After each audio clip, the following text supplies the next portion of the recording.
Okay, here's a breakdown on what I'm carrying.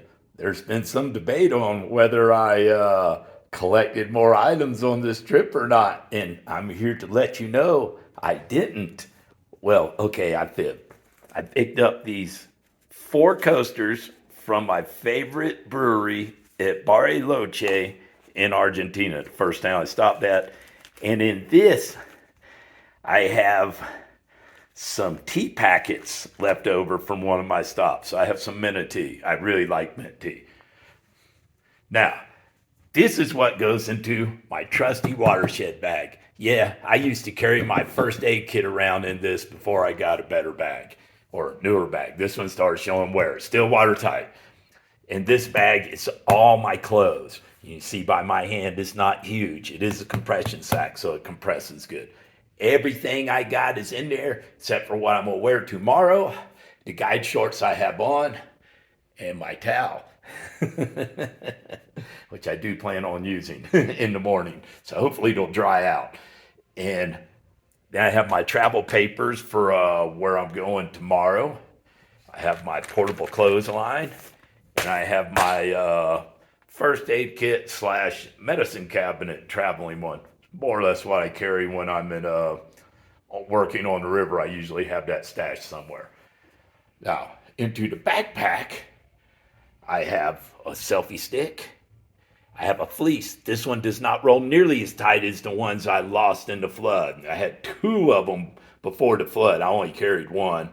I lost those. This one's a lot heavier. It does zip all the way down, so it's kind of cooler in a way, but it doesn't pack well. I will probably find me a 3/4 pullover to replace it because I missed the old one.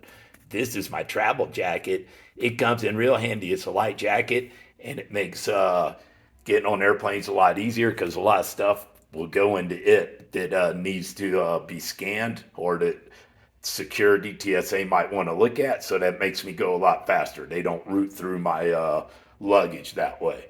And here, some more travel documents, but they're for a future leg of the trip. My travel journal, scratch paper that I brainstorm and or write notes on if I need cheat sheets. My rain cover for the backpack. And into the backpack, well, I got a couple of small, crappy disposable cameras, GoPro, and I have my electronic cords, power adapters, and things go in this one. And this one here is kind of like personal hygiene things. Over to the side, you see I have a few things I have not put away.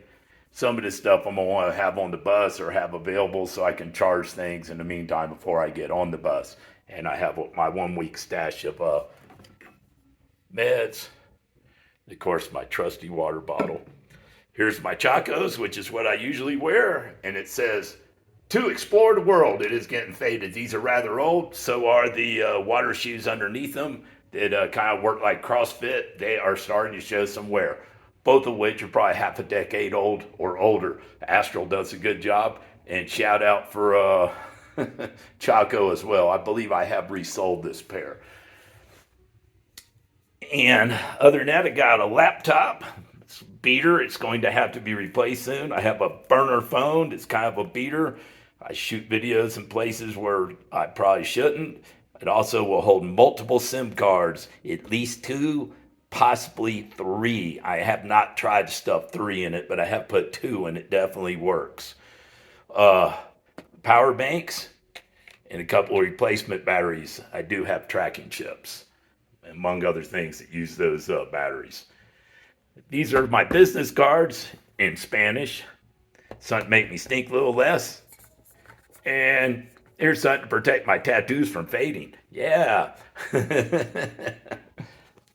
So I hope that helps you guys know what's going on. And that, yeah, no, I am frugal and I'm not kidding. I don't like buying stuff, and especially after losing everything in the flood. It made me reflect on the punishment of attachment and impermanence. And I have a strong aversion to buying more stuff, including some warm gear for the cold or winter. I don't want to buy it because I think about all the suffering of working to buy that stuff and then the suffering of when you part ways with it, when you lose it, or I guess when you ultimately die and you leave all that stuff behind. So I hope this was helpful. I have made other videos detailing what's in that compression sack. I have not bought any clothes. I haven't bought anything. I often feel sorry for the vendors selling me stuff, but hey, I'm not materialistic, and I've never been buying junk while I travel.